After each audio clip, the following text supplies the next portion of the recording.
countries have turned the corner, and we're still stuck more or less in a recession of sorts. Yeah, and that was pretty much all she wrote. So right now, we're in the middle of probably a dead cat bounce based on price volume action that's led up to this bounce. So I would not be surprised to see next week's action to the downside as this downtrend continues. Yeah, can everybody see my screen okay? The 4 charts? Just making sure here. I can see that. All right, so I'm assuming everybody can. Yeah, I'm not sure what happened. It's like it logged me off, and then it logged me back in as an attendee. And I had to come in and make myself the presenter again and go from there. So I guess we're back and back on track here, and I got everything back up. So if you had any questions before, you might want to re-enter those. So anyways, I mean, the bottom line here is you've got the indexes on a 3-day bounce off of the 200-day, which on the NASDAQ you undercut the February low. And for those of you following me on Twitter, you'll know that on Tuesday I said that I'm looking for the sellers to kind of clean everything out here and get this thing turned around, because you're at a logical point coming down to the 200-day and undercutting this low, and everybody's getting bearish. I can usually tell by the number of emails I'm getting from people. Is this okay to short? Should I short this? Should I short that? It's like, where were you a month ago? That's all I have to say.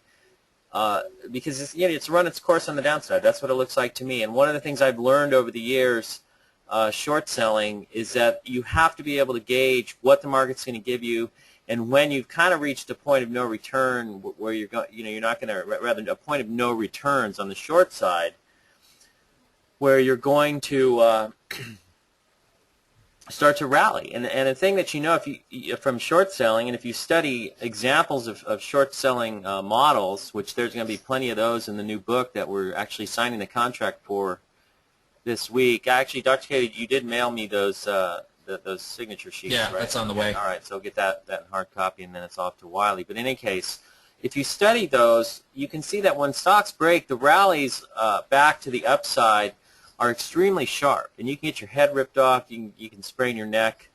Any variety of physical trading ailments can strike you when everything starts to turn. So you always have to be cognizant, and I would have to say a little wary. I would say I run most scared when I'm short, and that's because you're always watching to see when this thing's going to turn on you, because when it does, it happens very fast. Now, I think I've gotten a little better at anticipating it.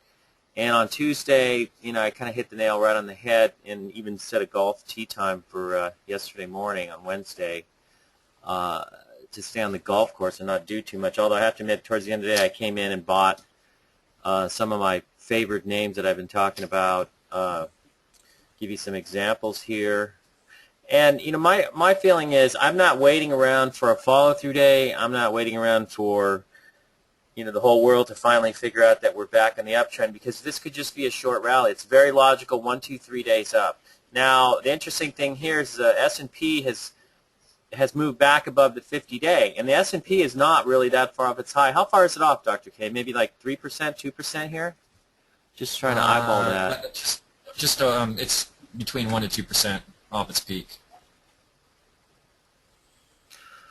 Yeah, so you've corrected hard, and the place where it's really happened is the NASDAQ, and of course the Russell 2000 with some of these smaller, hotter names, and we've seen a number of these just get pummeled. I've been surprised at how weak they've been. Look at something like Workday. I mean, this was a monster at the beginning of the year. First 2 months of the year, you had a great gain in the stock. After the pocket pivot, actually here, that we identified and sent out an alert on, and I think there was another one somewhere in here, right in here. No, where? Actually, this was your pocket pivot here. Then you had another one here. That's it. And then you took off. You pulled back to the 20-day on the pullback at the end of January, the little correction then. And then you launch to the upside, and you get this big streak. And once it fails here, that's pretty much done. I mean, the beauty on this is if you bought this on a Bible gap up, which, you could say it's somewhat parabolic at that point. You could also say it's coming out of an upside trend channel. The beauty here is if you bought any, or if you had any from down here and you have a profit on it, once it either violates the 10-day, in my view, or undercuts and violates the low of the Bible gap of day, you could be selling it given how far up it was. And then take your profit. You know, I feel sorry for the poor guy in FEYE who emailed me and said that he was adding to his position to FireEye here because you'd run up. And notice here, you actually, did you hold the 10-day long enough, Dr. K, for a, yeah, you really didn't have much of a violation. Almost violated here, never violated in here. So you could have been using the 10-day as your stop. But this is the Dr. K gap down off the peak, get the hell out of the way, right? Right yeah, here? Absolutely. No business in being on it, in it after that gap right. down. And you take the profit, you know. And so someone, you know, applying can slim rules, you know, the first time a stock breaks out, runs up, the first time it pulls back to the 50-day, you can add to your position. Yeah, right. I think a lot of that stuff is contextual, and mindlessly buying into something like that I think is silly. You're better off waiting to see if it gets support at the line. If you see some volume support at the 50-day, then maybe you've got something going on, and then maybe a pocket pivot off of that support level. But, you know, people owning this still, and there are people out there still owning it, you know, and wondering what they do now, but it's beyond me knowing what they do now. So maybe just sell it, hope you got out roughly even, or you can pray a lot and hope it doesn't come back down below the gap here. So Canceling works great in easier markets. You know, in the 90s, the 80s, the 90s, there are a lot of great uptrends and fierce bull markets. But it is a retail product, so when the markets get dicey like they've been this decade, it doesn't work very well because it's not contextual enough. There's not enough subtlety and nuance to it to really make heads or tails of how to deal with all the different situations that can occur. That's why we're always stressing to our readers and to our members that you know, there's no substitute to looking at lots of charts, developing your chart art, getting that context in place. So when you risk real money on the line, you'll have a better idea of how to handle your position, rather than, you know, having something that's, you know, the canceling method. It like I said, it's a great method when things are good, but when they're more challenging, there's going to be a lot of tears potentially. You know, especially in the last, you know, since this age of QE, a lot of canceling stocks have not done as they should. So, you know, it does make a lot of people question, you know, how they should trade. somebody asked a question. In a holiday week like this and no follow-through yet, will you stay long over the weekend on a few favorite stocks you mentioned? It kind of depends, you know. It depends on what kind of profit cushions I have. I might, you know, we'll see. But there's no rule. Like on a holiday weekend, hold positions if market still up and Jupiter aligned with Mars. You know, I don't have something I got noted down somewhere. We'll just see what happens. And the other thing is I consider myself flexible enough that if I just want to go to cash and enjoy a long weekend after having a great 6-7 weeks on the short side, one of the best I would have to say in a while, I'm not going to, you know, I'm not precluded from that, you know. Sometimes just being in nothing, although, you know, there might be some things here that look okay and might continue rallying. I mean, I think the market could rally further than people think. You could get a follow-through day that fails, especially if you have nothing to buy that's breaking out. But, you know, if the way I look at it, if you have to use some creativity as well as looking at what has been acting well, because the best moves today are in stocks that recently broke out. You had a pocket pivot, I think, here, and we did put something out on that. You pulled back with the market, but it held its breakout, so it did pretty well. Notice it held around the 20-day, roughly. It's not, you know, precision, but it held along there and is coming out again. FANG is coming out. Diamondback Energy. This has been one of the better ones, because if you look at something like this has been a little flakier. You kind of had a pocket pivot here. It's coming in. I think this Athlon, we've looked at this before. It was breaking down. All of a sudden, boom, it has this pocket pivot here, straight up off the bottom, which is not exactly what you want to see, but it's acting well. We've looked at EOG Resources. That's acting okay. So you're seeing a number of these. Another one I've been watching is the Sanchez Energy. It sort of had a pocket pivot here. Dr. Hay, you don't like this one, right? Is there a reason why? Well, a lot of these energy stocks in general, you know, this is no different. I mean, first it had that spin out back in mid-February on volume, and it just tends to violate the 50-day routinely. So, you Yeah. know, I would just be very, very loath to be risking money in this thing because, you know, I wouldn't know where to sell this thing. So, you know, Yeah. if I don't know where I'm going to, if I don't know my exit point, I'm not going to get involved. Right. Right. I think for my money, I like the Fang. You know, you could have bought it this morning too, right at the opening. Twitter also is an interesting situation here.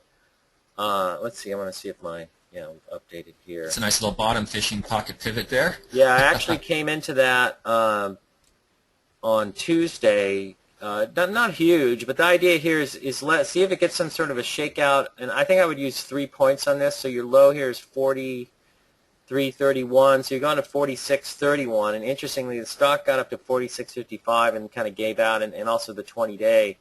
So it looks like it's trying to move higher. Everybody's short this thing, and they're all convinced that when the May 5th lockup expiration hits, that this thing is going down the toilet. But Twitter trades a lot of volume, so I'm not so sure that it would get hammered. And also a lot of the institutions and the big holders have already come out and said that they're not interested in selling the stock here. They've already taken some money out of it, and they still see it as a long-term hold. And so if nobody comes out and starts selling this thing on May 5th, of course you still have earnings, I believe, on April 29th.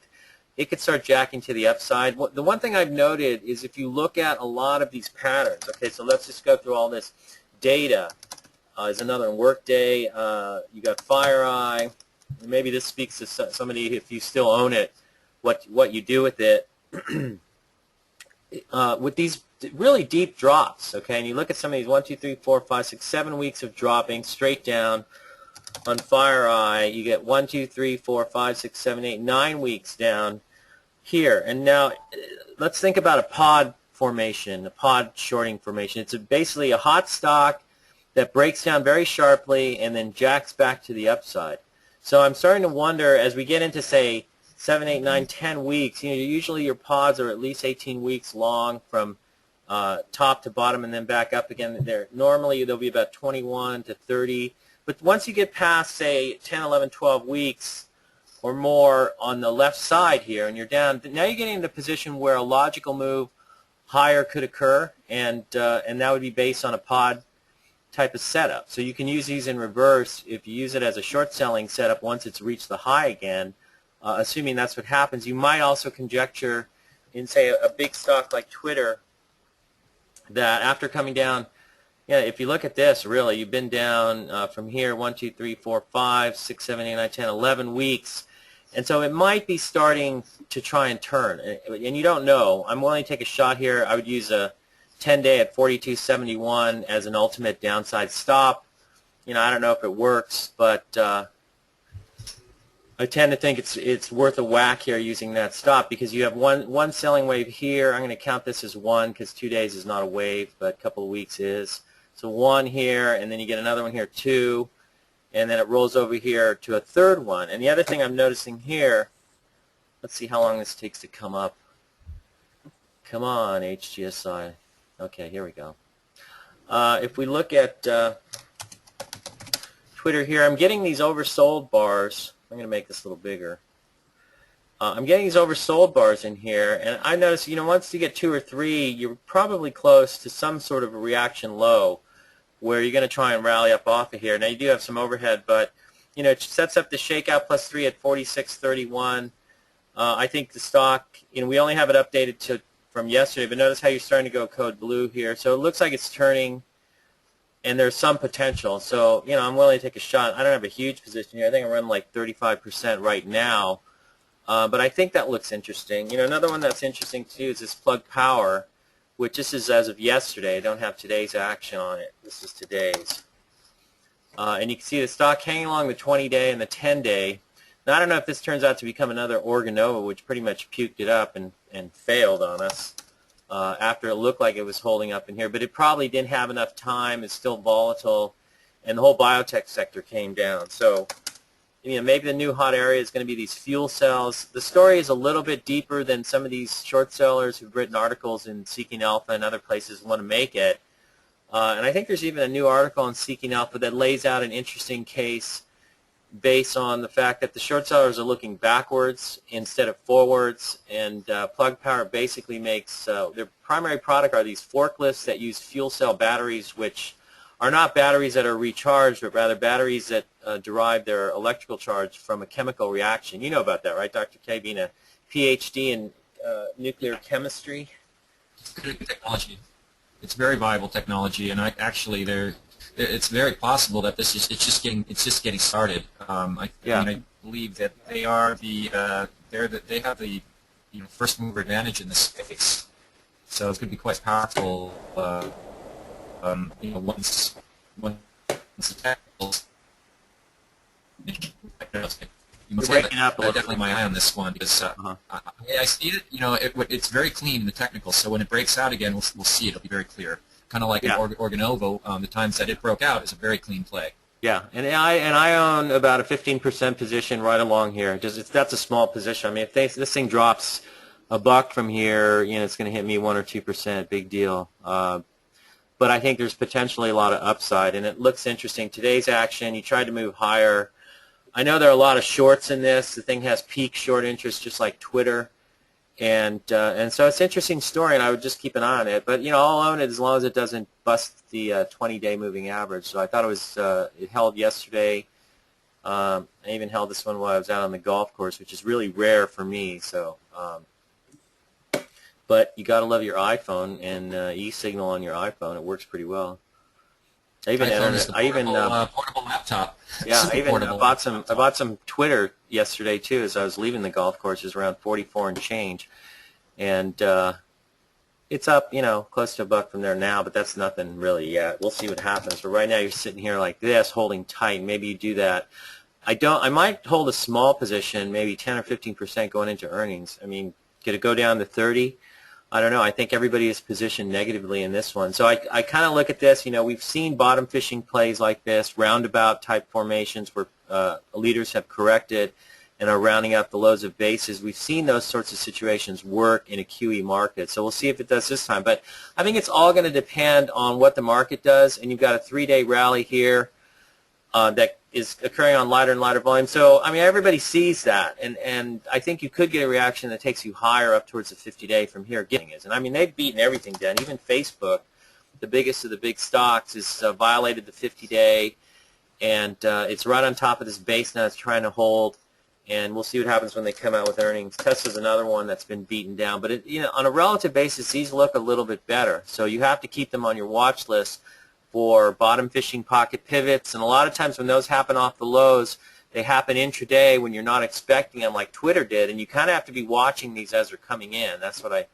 I try to do. So another one that I like is Finisar, because you basically had a breakout from this sort of cup with ladle and handle sort of formation. You had this breakout, and during the correction, it just pulled back to the 50-day and held the breakout. If you draw a line across the tops here, from here to here, you get across these tops. You get Tuesday, could have bought it yesterday in the morning, and you're up, running up on nearly a couple of bucks in just 2 days, and so that's running as well. And interestingly, Alliance Fiber Optic. Now, you don't like this, Dr. K, because of this gap. Is that right? Yeah. Okay. But you're trying to come out of here, and I look at it on a weekly chart. Maybe it's a big ugly double bottom, and it's a small thin thing, so it's subject to a little more volatility. But it's interesting that lots of reasons not to like it. Yeah, you're right. It's small, but it is showing relative strength. I mean, it's been rallying and holding up while the market's been getting slammed from early March till now. So you look at that's a big counter trend. But and it's got a gap up as well on volume. So I mean, it's trying to undo all the negatives that it's done. Yeah, just be careful you don't end up with an NQ. Because I think you were wary of this one because of this, and I think even though you had a tradable move in the stock, and we picked up this pocket pivot right here, and I think this viable gap up here, we picked those up, and you could have made money trading those, but once this thing broke the 10-day, I think you could have used a 10-day violation of the 10-day as your final selling guide on the stock. You would have done okay, but it's done now. But I remember you were a little cautious, even though we did put these pocket pivot alert here and a viable gap up alert here. You're a little cautious of that, and now we see why. Go ahead, Yeah, Doc. so if anyone's going to play this one, just keep your stops real tight on this. On Yeah, I A mean, it, pop. it Yeah. definitely bucked the trend, and it's showing a lot of strength in the But gap up and all. You know, my maybe it's a swing trade play. my point in bringing it up though is that it is fiber optic, products. It's in the same group as Finisar. Finisar, I think, is the leader in that group. Sienna kind of fell by the wayside, and it isn't recovering. So it looks like Finisar is the winner.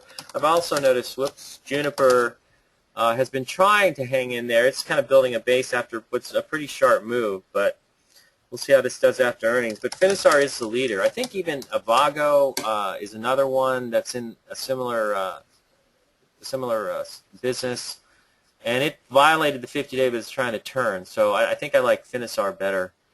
Here, I'm watching Twitter turn. Somebody pointed out that there was a 620 buy in Twitter just a little while ago. Let's take a look. Yeah, it's just starting to turn here. 45.28. So I mean, thing went to 46.55 earlier, and then it came all the way back in. Today is actually options expiration, and that surprised me. I thought they might delay it till next week because of the holiday, but I guess that wasn't an issue. So they surprised everybody. I don't think I've ever seen a options expiration day on that should have occurred on a Good Friday. Have you, Dr. K? Do you remember seeing any of that? No, it's pretty rare, I think. Somebody asks, do you have a program for recovering canned slimmers? Yeah, it's called VOSI. Yeah, that's an easy one. Read our books. You know, feel free to ask us questions as your learning Yeah. progresses. I mean, our objective, I mean, we saw the limitations in canned slim during the QE market. We've seen it. And I think learning to use pocket pivots, viable gap ups, and especially using pocket pivots in roundabout type formations where most of the canned slimmers are not looking for these sorts of things, I think that's probably one of your better strategies in a QE market. I mean, I kind of think that right now we might keep rallying until you start seeing base breakouts, and then when the base breakouts all come, that's when everything falls apart. But for now, I think there are some tradable situations if you can anticipate. Obviously, it's not the rules, so to speak, the way can slim rules work, and you need to have a follow-through day before you buy anything. I think you can anticipate the turn on a tradable basis initially and see if it expands and develops into something better. And so I'm willing to do that. And I've come up with a number of tools that I use. I mean, you saw you see the thinking on my Twitter example, for example, in the chart that I use on HCS Investor. And it gives me some reasonable probability that things might turn in the stock. And it's also a big stock. Everybody hates it. That's another thing I look for. If we look at some of these names here on an HCSI chart, remember the data is only current as of yesterday. I think the only drawback to HCS investors is the fact that it isn't real time, but I can translate this from an e-signal chart in real time here onto this and use them simultaneously in real time, so it works okay because you're getting the signals here. But let's look at something like a P. Okay, now in my view, P's breaking down, P for pounded as I've been calling it, but look at this. If we draw a line across the lows here, and you can see here, I'm going to go to this weekly chart. You can see here that you have a left shoulder, and now you have this big head. So you've undercut the lows of this base, and you basically finish. This whole thing here is the right side of a head. Whatever you had in here on the daily chart, yeah, I can see what looked like little right shoulders. But the bottom line is you use the weekly chart to determine the pattern. And so since it was down every week, there goes Twitter now 45.65. I added a little bit at 45.05. That was where the 620 buy was. For those of you who followed the 620 chart. But it's logical now that, okay, you could even say this is a left shoulder here, another left shoulder. But either way, given this and the undercut of the lows here, it's logical for a rally to occur. And so now you're seeing a rally into the 200-day. That may turn out to be resistance, and that may be it. But it seems to me that the heart is out of the watermelon here on the short side. And you can start to surmise based on these patterns. And you can go back to our book, the first book with the yellow cover on Chapter 6, where we talk about short selling. And we show the patterns of stocks in conjunction with what the market's doing. And a lot of stocks either broke off their peak, or you had a stock like Crocs broke down through its neckline right at the peak. Right off the peak, it formed the head in October of 2007. Then you had a breakdown and then a short rally in the market, or bouncing around sideways until January. And then you started to see the market break apart. So let me look at comp Q. Whoops. Yeah, sorry about that. Cancel. Okay. I'm going to go back. 2011. Let's go back here. This is a week. I'm looking at a weekly chart of the Nasdaq now. We go back to 2008. Okay, now see how the market broke off the peak here, and then it spent some time chopping around. It's possible this is what we're at right now, and notice you did find support at the 40-week here on this initial break off the peak. So that's why, using 2008 as something of a model here. The 200-day to me becomes a point of no return, and the market bounces. It did that in 2008.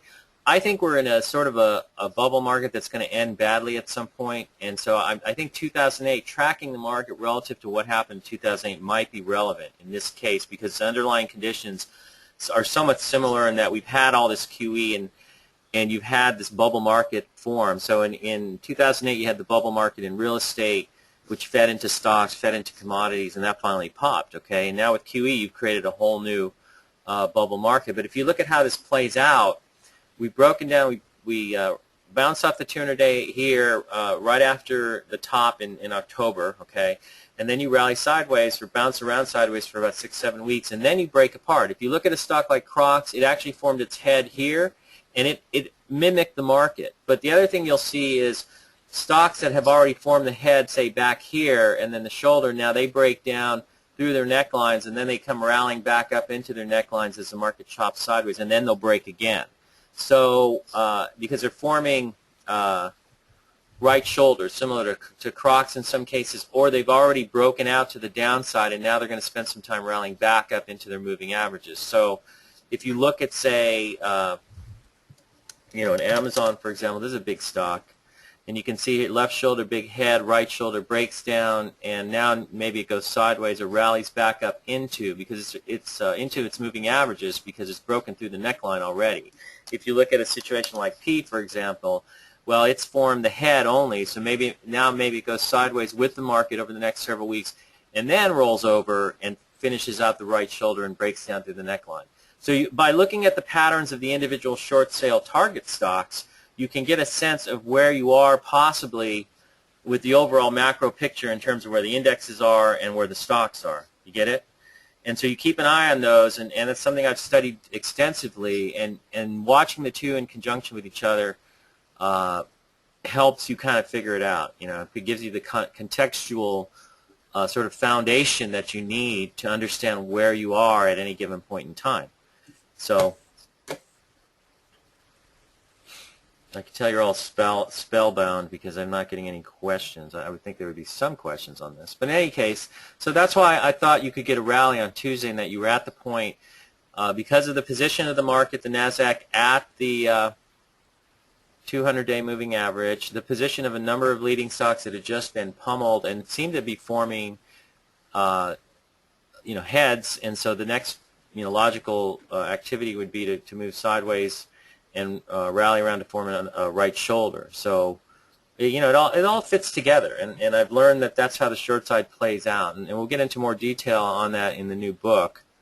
I'm actually very excited about writing this book because in 2003, late 2003, when I was first approached by Susan McKnight, the president of William O'Neill and Company, they wanted me to write a book on short selling, and at that time, Dr. K wasn't working at O'Neill, and so at that point, I didn't really feel like I had my research arm available to use in the book. And I thought that book suffered from the fact that there wasn't as much hard research and sort of a breakdown using daily charts in terms of understanding how these things play out. It was a very general book, and so this time we're going to do it right, Dr. K, and incorporate some of his outstanding research capabilities in the book. Hopefully, we'll see how this all pans out. We're not encumbered at all.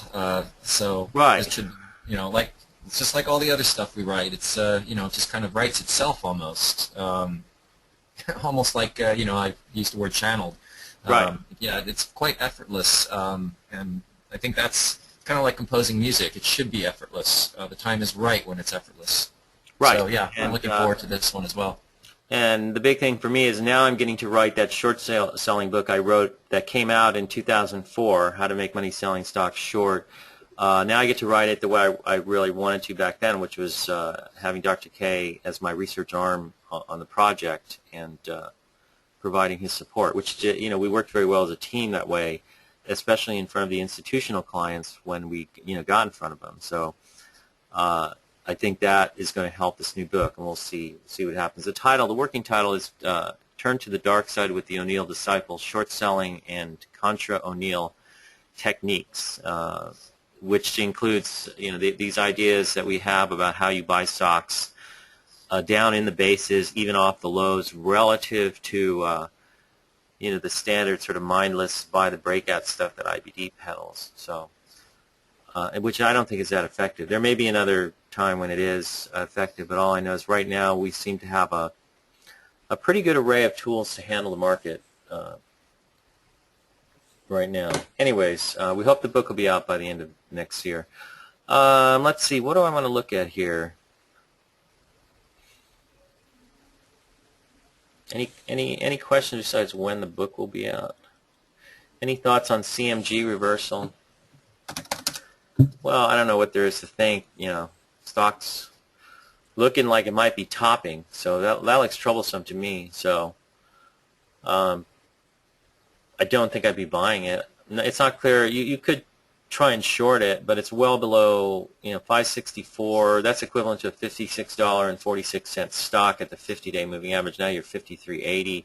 That's a pretty good downside move, so you're a little bit behind the curve. Now, if you're really smart, you could have used, and you were watching it this morning, you could have used the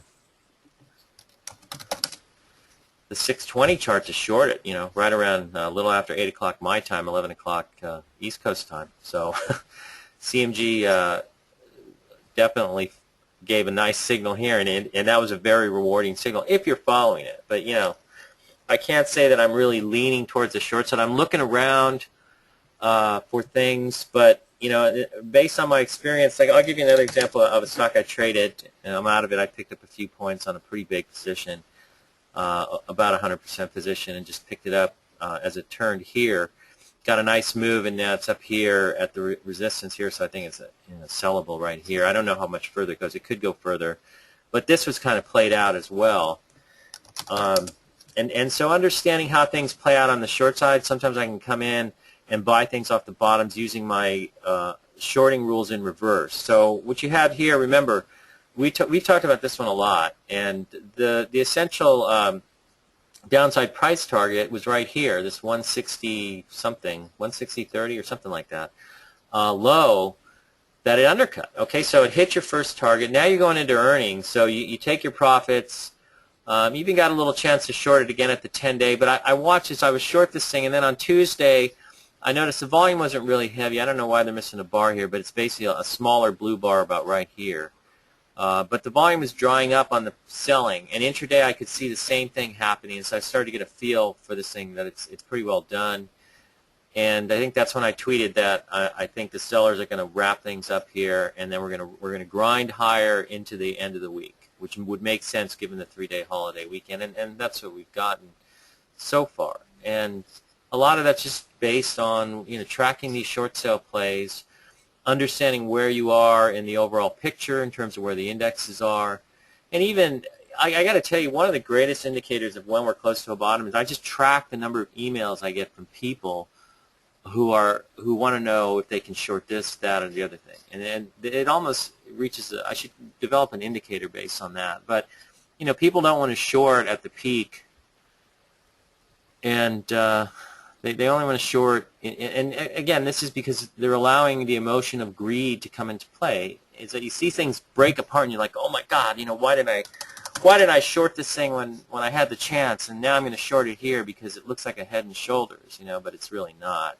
It's just a left shoulder and this big butt ugly head, and now this thing may start jetting back up to the upside. That's a possibility. So it could be tradable on that basis. That's why you want to be watching for pocket pivot points, you know, bottom fishers there. And also, I find this chart useful in that once you get lot of oversold bars, sometimes only one. If you look at Facebook,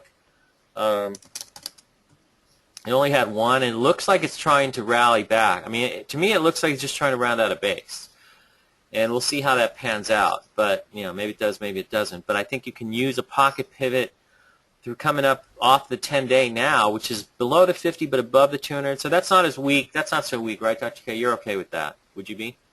If you saw a pocket pivot on Facebook right along the 10-day, would that be viable in your view as a bottom fishing play? Yeah, I mean, it comes back to if it's rounding out properly, and yeah, if it did that, that'd probably be okay, especially since it had a gap up on the last earnings report. Right. It'd be rounding out. I mean, it's had a couple times that it's doing its rounding, so I think that would probably merit a report. Yeah, so it's playable, and I think you can use this. You start to see in some of the better stocks there's only one oversold bar. Watching Tesla, you haven't seen any yet. So really, in a sense, has held up better than a lot of other leaders in the sense that you haven't gotten oversold. So it's not like everybody's running out of the thing. You don't see these big spikes in selling volume down here. It's somewhat contained. IBD, I guess I saw a bunch of people telling me it was put on the cut list. When I was in college, if you were cut, it meant you were incredibly drunk. And so I guess Tesla's incredibly drunk. Now, I don't know what the cut list is per se, but I guess that means they don't like it, so maybe now that's the bottom, because you're using standard rules to interpret a stock as being topped, and you don't want to touch it now.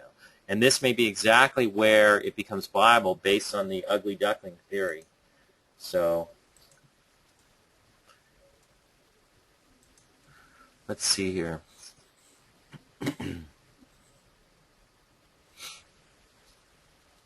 Looking at some of these short sale targets, so we looked at P, and I think P is done on the downside for now.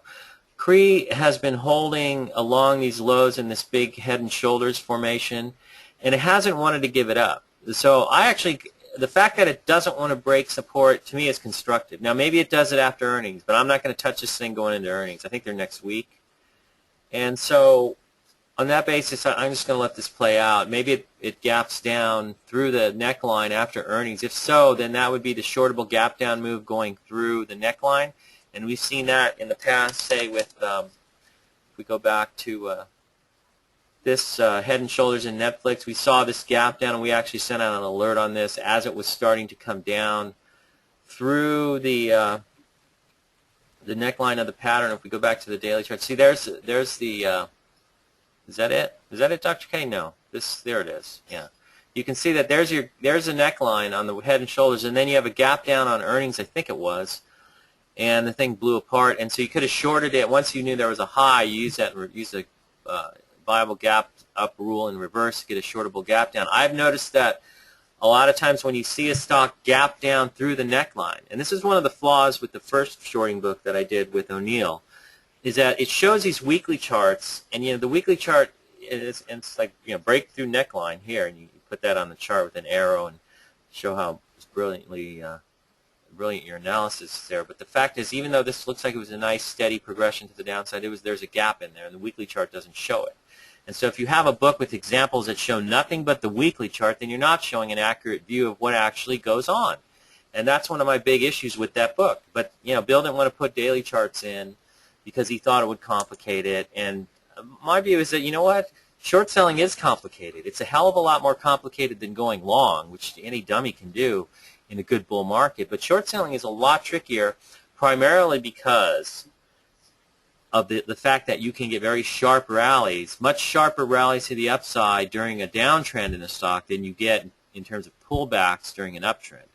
And that's what makes it much trickier. And I think you have to work harder at it, and so it is more complicated. And if it is more complicated, then you need to explain it better than just showing a weekly chart and saying, yes, this breaks down and you can short it here and it's going to go lower. Unfortunately, you could never short it at 200 because it gapped down. Unless you were pressing it, you could have shorted it here, I guess. But you never had a chance to short it once it broke down through the neckline. You had no chance to short it anywhere near 200. The best place you could have gotten in was 185.40, which is the intraday peak of this gap down day. And that's the best you could have done. And I think we came out with the report around 183. You got to go back and check that on the website. But we were pretty close on there. Another one that was like that was, I believe it was GMCR, Green Mountain.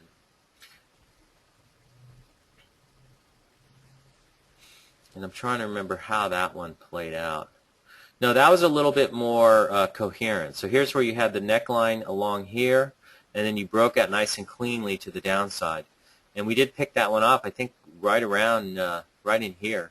Or maybe, I think it was right around 93 on the top, the peak of the right shoulder. And you can go back and look at the reports from 2011, October 2011, and I think you'll see that report. And it was a beautiful short. I remember being short that. Let's see. Looking for some questions. Any comments on RAD? Is that Rite Aid? I don't know. It's just a, it's a drugstore stock. So, what do I want to deal with it? $7 drugstore stock. If I'm going to mess with a $7 stock, give me something that's sexy, that has a sexy story, like the plug. I like the plug. I won't tell you what kind of plug Dr. K and I like to joke about it being when it goes down, but we're not going to. I also wanted to point something out. I read an interview last weekend that David Ryan did. And as you guys know, David Ryan was the original O'Neill protege. He wasn't very happy when new people showed up. That was, I think, one of his flaws. But, people can change and grow up and whatnot. But I think that's probably been the case with him. He's done pretty well as a hedge fund manager, but he does not implement Can Slim, and he even said in this interview that Can Slim doesn't work anymore. Buying breakouts doesn't work anymore. He tries to buy things on weakness, and he has his methods for it. So, his fund's done okay, and I think whatever he's doing there is he's acclimated to that sort of a strategy of buying on weakness and not using the Can Slim template anymore, which is interesting because he was, the primary spokesman outside of O'Neill and protege of O'Neill at the time. Before we got there. And somebody asks, if Can Slim becomes effective again, we will be able to add to our VOSI positions that we entered much early in the base. Well, yeah, if it works, you'll be able to buy add-on breakouts, things like that. When you say 100% position, are you talking about 100% of your money or 100% of your allocation? Let's say if I have $1 million account, I have 100% position is a position that is worth $1 million, okay? So that's what I'm talking about. If I say 150%, then a $1 million account would be 50% on margin. I would have 150% of my account if I say I have a 150% position. Cut list is for shorting, supposedly. Cut list is their version of a short list. Somebody says you can't sell complicated. It's like 3-minute abs. Easier to sell than 30-minute abs. Yeah, but I would say that's the flaw with a lot of the stuff out there regarding market advice and techniques and whatnot. You see that full-page ad sometimes in IBD that shows, how easy it is. Use our special system and make 10,000% in 1 month. And I think that's the flaw, and that's what the SEC should be cracking down on. Because the last thing I'm ever going to tell anybody is that investing is easy and trading in the markets is easy. Is it easy, Dr. K?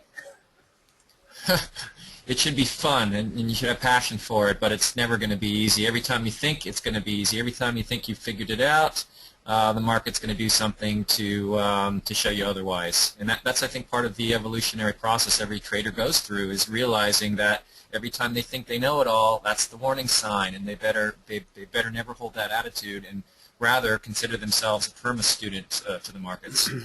Yeah, exactly. And so, if I'm going to teach anybody about short selling or any aspects of the market, the first thing I would mention is that you're going to have to put the work in. And as a trader myself, somebody who I made my fortune, and so did Dr. K, trading our own money, not trading other people's money. I mean, I think we have a much harder time with that because you get a lot of dweebs who freak out. And even though you may have 70 good clients, it only takes 5 whiny dorks to mess up your psychology, which points to the difficulty of maintaining an even psychology. It's much easier to do on your own. But those aspects of investing are very difficult topics, difficult things for people to deal with. Psychology is probably one of the largest obstacles to overcome. And most people fail, I think, because of the deficiencies in that specific area. They may apply the rules, but there is something off, a couple of bubbles off level with their psychology in terms of their approach and how they react to certain things. So that's where it falls apart. And I don't think we would ever put out any book or anything that makes it sound like it's easy. So there are plenty of people out there who are dedicated traders who have passion for trading, who have passion for the markets, and they will put in the time to learn, study, and benefit from whatever we write, no matter how complicated it is. And those are the kind of people I want to speak to. I don't want to speak to morons who are looking for an easy way to go about this, because I hate to tell you all this, but and I'm going to say most of you know it anyways. It's not easy. It's never easy, even when it looks easy. So, would you call ONNN a head and shoulders pattern here with the right side forming? What is ONNN? No. No, because look at the weekly pattern. I mean, all right, this is where I kind of get a little bit disappointed that I'm explaining things to someone, and I've explained this many times, is that the right side of a head is a big volume break down the right side. So, look at this. Look at the big volume break off the right side. Boom, your left shoulder, here's a head, there's your big volume break, and this thing gets whacked. I mean, it's not a timid little thing like this. I mean, that's not even a head and shoulders. That's nothing close to a head and shoulders. Where's the big volume break off the peak? There is absolutely none. So it's not even close. So just go back and study the patterns, but keep in mind one basic rule, is that until you see the big volume break off of the peak, and as O'Neill used to tell me, that big volume break off the peak is oftentimes kind of like where the gun goes off at the beginning of the horse race, and all the institutions are starting to leave that stock. So the pattern is shifted from institutional accumulation to institutional distribution, and that's your first sign. Now, it's not always 100% accurate. There's a big sell-off off the peak, but notice how it never really breaks down enough below anything on the left side to form an actual head. Notice here you have this base, but when you break down off the peak, you get underneath this prior pattern. You even get below this little flag formation right here.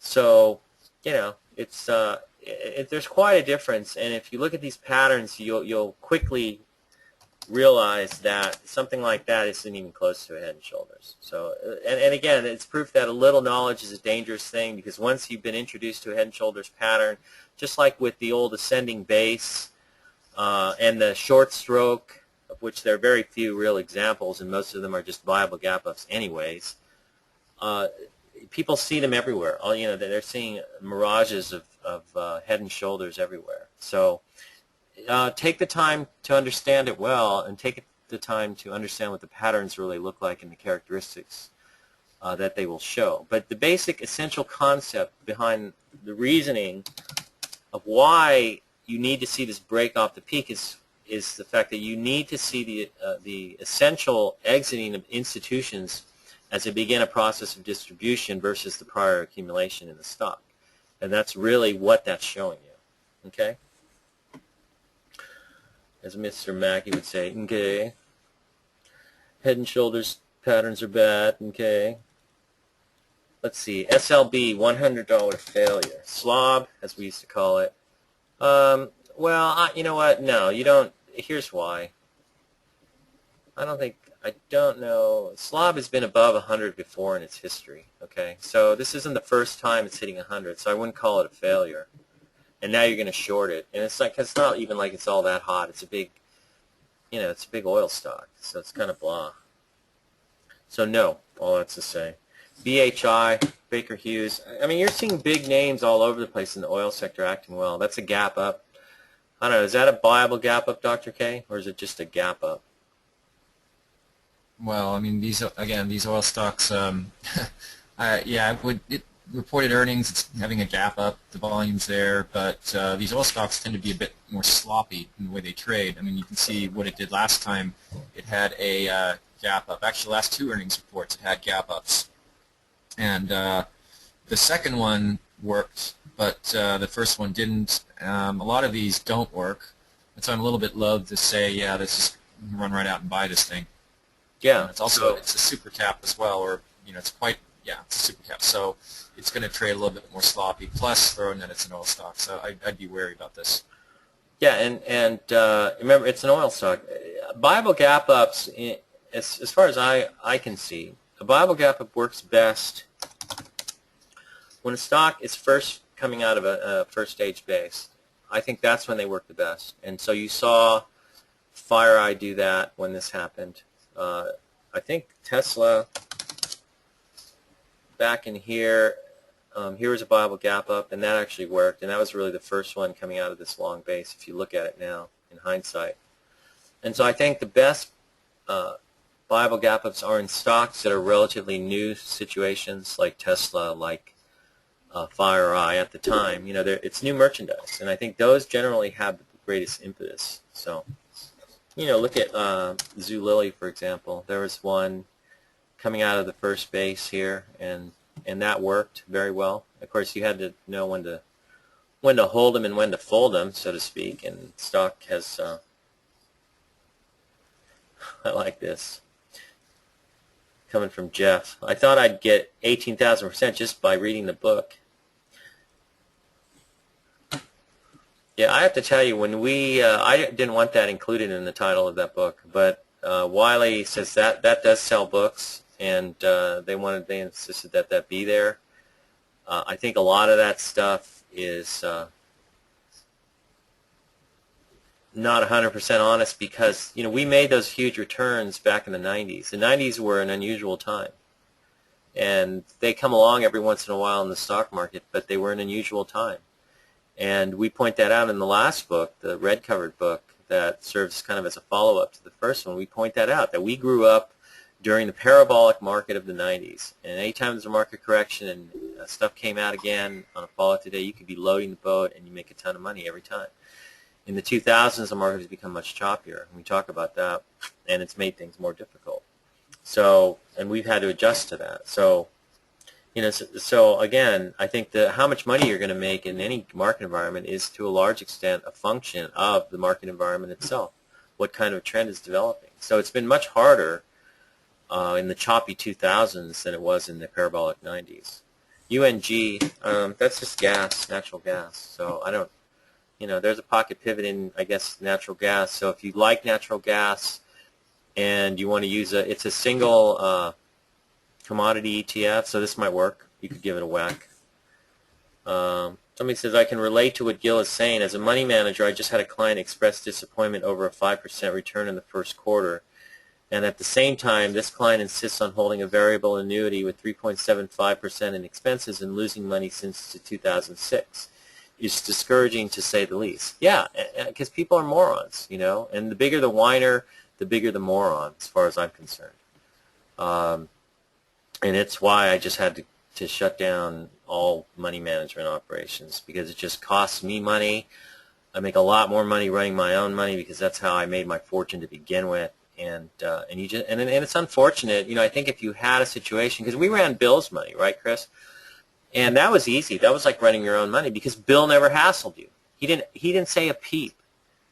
Yeah, he knew how to manage people, right, but he also knew how to pick the right people, so he didn't have to really manage them, or certainly not micromanage. Right, but I also remember, you know, in the first year I was running money from, I ran up 45% in the first quarter, and then I dropped down to minus 32 by the end of the third quarter. By the end of the year, I ended up 82%.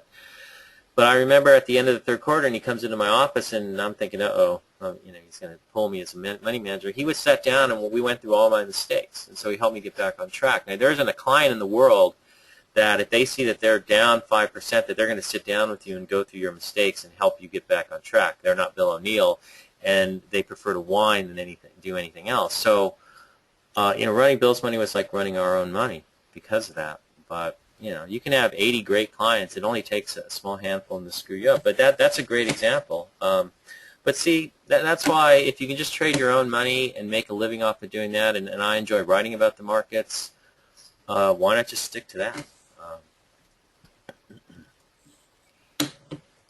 And there are a lot of idiots out there, so unfortunately. VIPS, I think VIPS is interesting. I've been putting it on my watch list. It seems to be rounding out a base, but I don't see any pocket pivots in here that I'm interested in buying just yet. There was this sort of 5-day move off the 50-day moving average, and if we look at the chart here, I think this is one of the reasons it came up. That it started to go code blue on that, so I mean, like on a couple of bars here on the 13-day force, so that's starting to look better. I'd like to see this turn blue too, but it is looking like it's rounding out, and this might work as a 5-day pocket. I've noticed that you can implement that rule, but remember, any rule you want to implement, if you want to try these 5-day pocket pivots that I've noticed can work in leading stocks, you just have to have a stop in there that's reasonable. HLF, short. Why do I want to short this? I don't think I want to go short anything in this market. I wouldn't even mess with this stock. It's too subject to news. You know, you break down here through the neckline on a head and shoulders. It's a very clear head and shoulders. There's a break off the peak, and then you rallied once. If you're going to short it, that's probably your best spot. But, you know, I already said that I would not be looking to short the market just yet. And you might be beating your head against the wall trying to short stocks.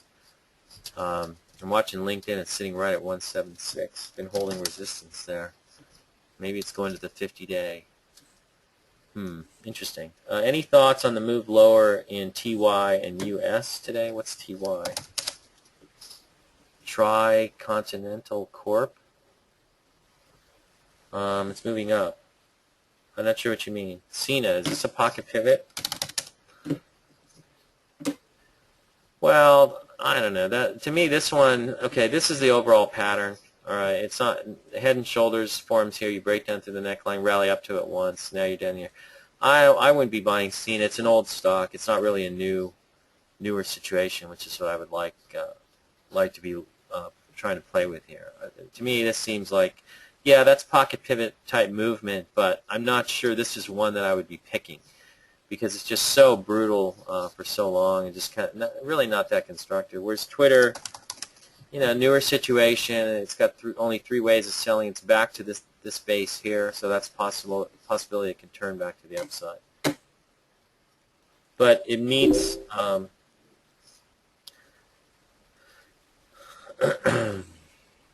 this meets some of the criteria I'm looking for. All right, Jeff, you're gonna buy dinner next time? Yeah, like I need anybody to buy me dinner. But I will mention this. Jeff Scott is a friend of ours, an HGSI guy. Is holding a Florida meeting in June for East Coast HGSI West Coasters. You can contact him at hgsidoc, hgsidoc@gmail.com. 10-year note or U.S. bonds. Okay, that's what you're. I mean, I don't know what. I'll look at what is the TLP. No, what's the TYT? Is that right? Am I doing this right? No. What's the U.S. Treasury ETF? TLT? Okay. TLT. Yeah, there we go. Well, it's any thoughts on? I don't know. It's selling off. Do I need to worry about it? I don't think so. Doesn't really matter to me. I mean, yeah, so it sold off here, but then went higher. Sold off here, went higher. Sold off here, went higher. A lot of volatility in treasuries. So there's a 10-year, the 20-year. I guess they're all doing the same thing. Let's see. U.S. bonds, 30-year bond. Yeah, I mean, I don't know. What does it mean? Why do I need to worry about it? And it has nothing to do with the stocks I'm going to trade. So let's see. If you look at the dollar's kind of hanging out. It gapped down and it's sort of hanging out. Gold is just kind of sitting there, I think, along the 200-day. It's starting to come down. I don't really see any trades in here on any of these, if that's what you're asking about. And I'm not going to sit here and engage in big mental masturbation trying to figure out what, the move in XYZ versus TYX or whatever means for the world and humanity. So RMBS, Rambus. Yeah, this is a small name. It's been acting well for a while, but it's extended now. I'm not a buyer. I don't even really know what's going on. In a way, you're indirectly managing other people's money by advising us in how we trade, manage our money. No, we're not. We're basically just giving you ideas, and you can use the ideas however you want to. Your decision-making in terms of the positions you take, the position size, and when you sell them is all up to you. So, no, it's not the same thing at all. We're more than happy to discuss ideas about the market, and I enjoy doing that. But in terms of actually managing other people's money, it's way different. So I think you're about as wrong as you could possibly be. Q-Core. I'm not playing this. I don't know. It looks like garbage. If you have a buy situation ready, then the stock gaps up, say, 1.5 to 2%, and that puts you an uncomfortable distance to your exit. Do you adjust your size to offset? Don't know what you're talking about. Dr. K, do you understand that question? Say that again? If you have a buy situation ready, then the stock gaps up, say, 1.5 to 2%, and that puts you at an uncomfortable distance from your exit. Do you just adjust your size to offset? I got to tell you something. You can do that if you want. I mean, you know, based on your risk tolerance levels. Right. You know, you always have to adjust for size and risk. And you know, if you're late to buying a stock by X%, then adjust, you know, accordingly, or don't trade it at all. Yeah, and my approach is if I think a stock is going higher from wherever I buy it, I'm just going to buy it and not really get all anal retentive about how much I buy and all this other stuff. So I'm not a recipe trader.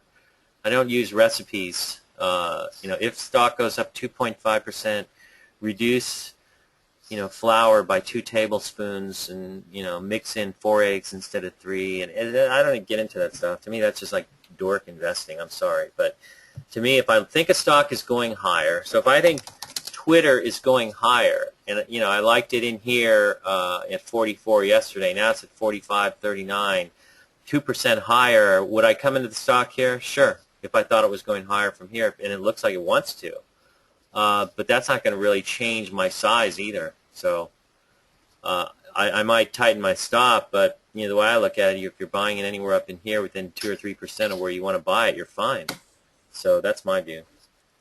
Yields popped to 2.7. Yeah, you gotta find, basically, it's a lot of people like to. You got to find your path. Basically, it's the best way to say it. And I can't stress this enough. I have too many people who say I want to trade like you, and they try to trade like me, and that's a disaster. I don't recommend you trade like Gil or myself. You got to find your method that works. I don't recommend you. And I really want to stress that. You know, I know Gil's got his way. I've got my way, but you know, and you know, I've been called all kinds of names in the early '90s for trading the way I traded. You know, I was considered, you know, just a black sheep altogether. You know, like, you're going to blow up your account. This can't work. This, you know, you're all messed up. Yeah. And you just got to find your path. So who, you know, whatever.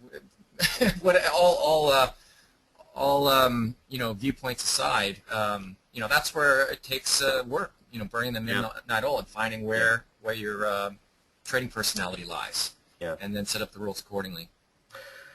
Well, I think we've gotten to the end of this webinar, but I gave you guys a pretty detailed view of what I'm seeing on the short side in terms of the implications for a market bounce here, or even a period of time where we go sideways, just like I showed in 2008 after the break off the October 2007 peak.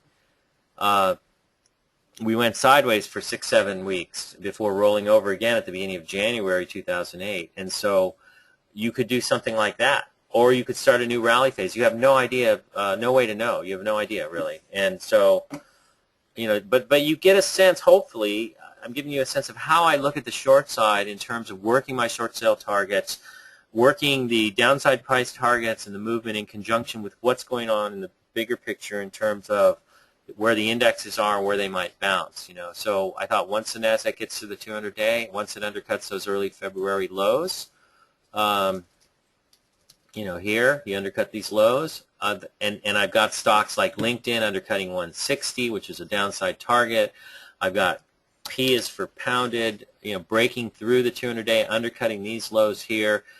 I got to think that's pretty much it. And, you know, something like Cree that I kept shorting, every time it bounced to the 20, I kept shorting it. And then on Tuesday, it just didn't want to break this level. And so when it started turning around 54.50, 60 cents, I just covered the whole thing and went away. And it all kind of jives with what I'm seeing overall. So even what I'm feeling in terms of my positions and what they're doing, what I'm feeling viscerally, it's giving me a sense of what's going on. You can kind of put it all together to get the macro picture and figure out what you need to do on a more strategic basis. So based on that as well, using that in reverse, I will go after things on the long side if they're set up in positions that I think are viable. So, you know, the FANG I thought was viable right here, and you could have bought it yesterday during the day around 70, and now you're getting a nice move today, 4 or 5%. I thought the Twitter was viable on this move on Tuesday, but the little pullback yesterday gave you a shot to enter closer to 44, and it's up a little bit. So we'll see what happens. I like the plug here. You know, that's a situation I'll come after. I like the Finisar off the 50-day moving average, and that was very viable yesterday right at the 20-day, and you're up a good, almost, well, closing in on like 7-8%, I think right now. You're up, no, I'm sorry. Well, yeah, closing on a 10% over the last 2 days. So that's a nice move. And I'll trade those things. And if the market starts to give way, then I'll just bail out and look at going back short as my short sale targets rally up into logical areas of resistance. So you just kind of, be watching all the balls juggling in the air and see if you can keep it together and make money. And that's pretty much it. Anyways, thanks for showing up, you guys. It's supposedly a slow Thursday, but with options expiration, I guess they got things swinging around quite a bit. Day trader's paradise, I guess. You got anything else to add, Dr. K, to finish off? No, I think we're good. All right, everybody. Thanks for showing up. We'll catch you guys next week. Take care. Have a great long weekend. So long, everyone.